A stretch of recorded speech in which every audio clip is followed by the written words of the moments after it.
Words of Marcus Messiah Garvey, listen to the words of Bob Marley, listen to the words of Haile Selassie. Tonight, we will look at some of the words from Marcus Messiah Garvey.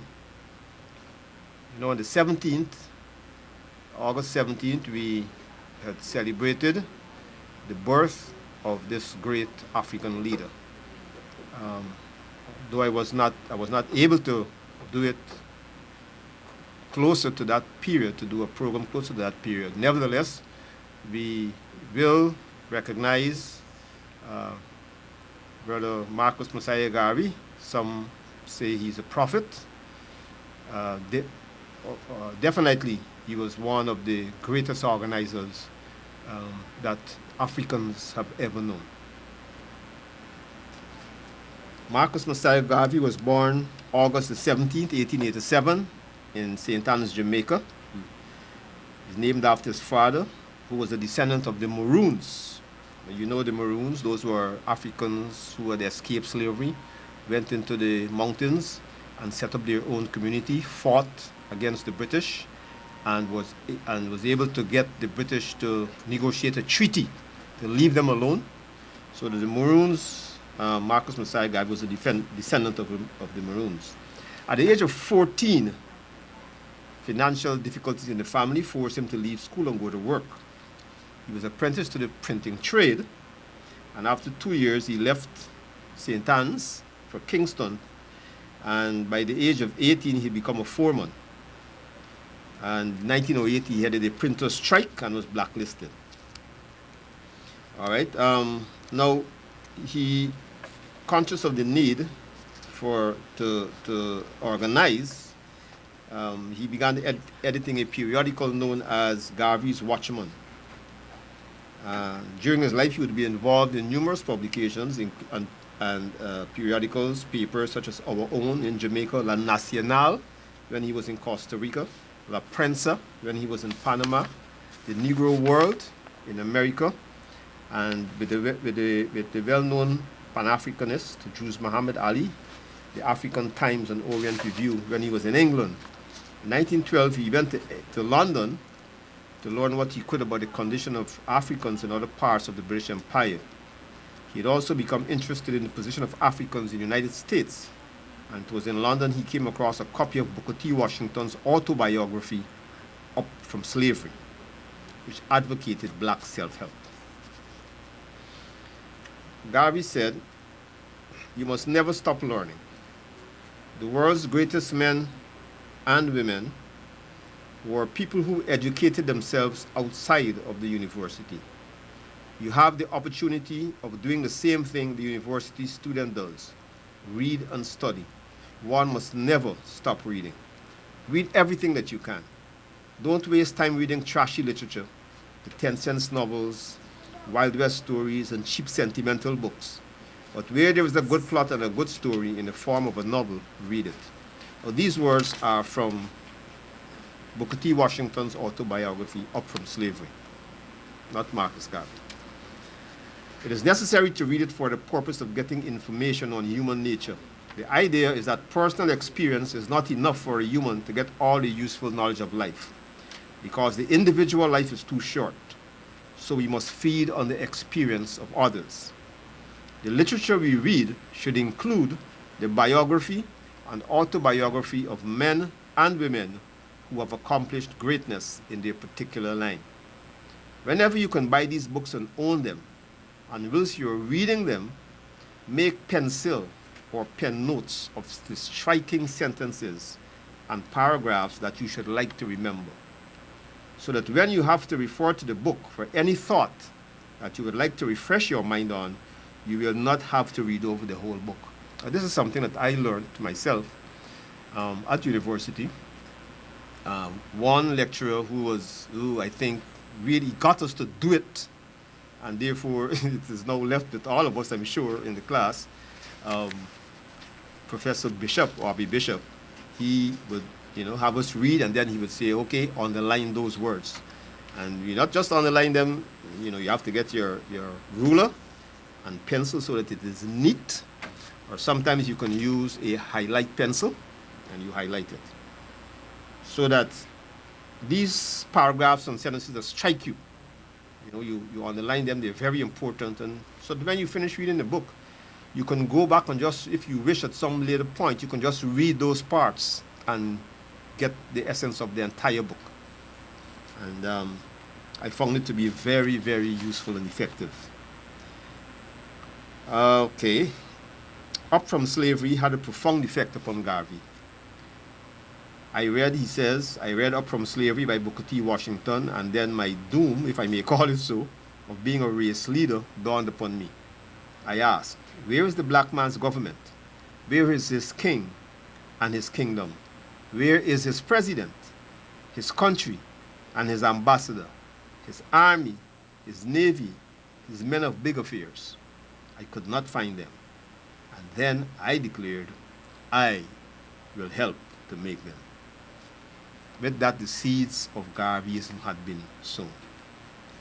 In 1914, he left England and returned to Jamaica. And he said his rebellion was a fire, considering the possibility of uniting all the African peoples of the world into one great body.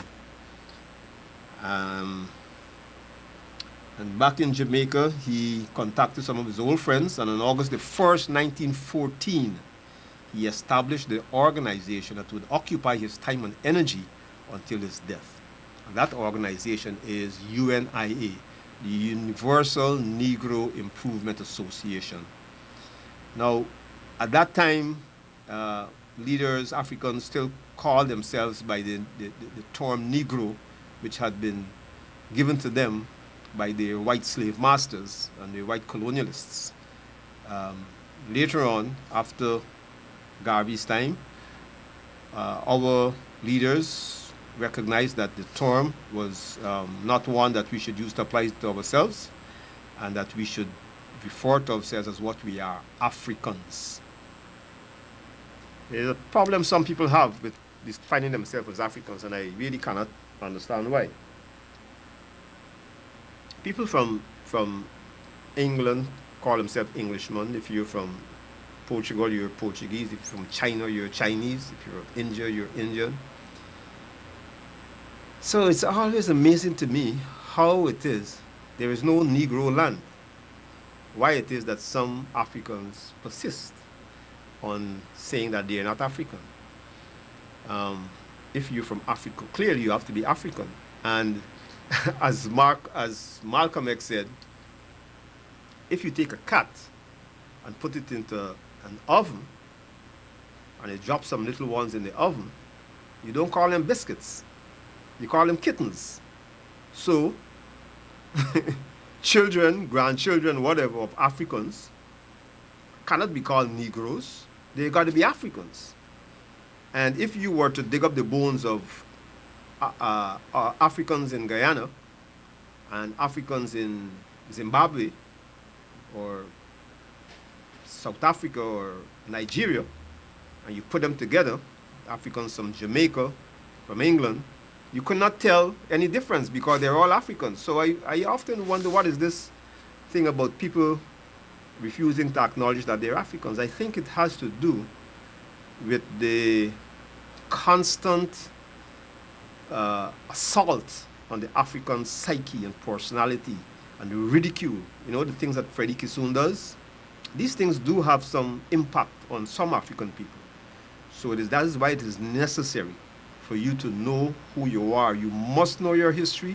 We must know our roots so that we can be confident, assured, proud of who we are, love ourselves. It is vital if we are to become who we want to be, if we are to self-actualize. So Garvey said, chance has never yet satisfied the hope of a suffering people. Action, self-reliance, the vision of self and the future have been the only means by which the oppressed have seen and realized the light of their own freedom. Okay, so the UNIA went on to set up factories, grocery stores, restaurants, steam laundries, small-scale industries, and publishing houses. founded the Black Star Shipping Line and later the Black Cross Navigation Company with the aim of linking people of color around the world in commercial and industrial trade. You see how far Garvey was? Remember, this was what, 1914? Between 1914 and 1920. This is where Garvey had already taken us. Garvey had 4 million members in the UNIA. Imagine that, 4 million in 40 countries. There were over 1,200 chapters set up. In Guyana here, there were at least 2. I know there was one in Essequibo. I went up there, I think it was in, was it Queenstown? Or Dartmouth, I can't remember. But I went up there once and somebody showed me the place where the UNIA office was. And there was one in Georgetown, I think it was in Charlotte Street. But in Jamaica, in Trinidad, all the islands in the United States, dozens of them in different states, in England, in Africa. Many people do not know, for example, that, and you should know this, that Jomo Kenyatta, who led the Mau Mau in rebellion against the British, beginning from the late 40s, early 50s, was a Garveyite. Malcolm X's father was a Garveyite. Kwame Nkrumah from Ghana was a Garveyite. Elijah Muhammad, the founder of the Nation of Islam, United States, was a Garveyite. Kwame Ture, who some people in earlier days knew as Stokely Carmichael, the great student leader, he was a Garveyite. Patrice Lumumba of the Congo, who was killed by the CIA, was a Garveyite. So Garvey inspired great leaders in African nations across continents.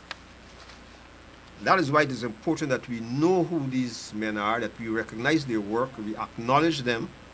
It is important that we hold up our African leaders, African heroes. We recognize them so that the young among us could learn these things have been done and it is possible.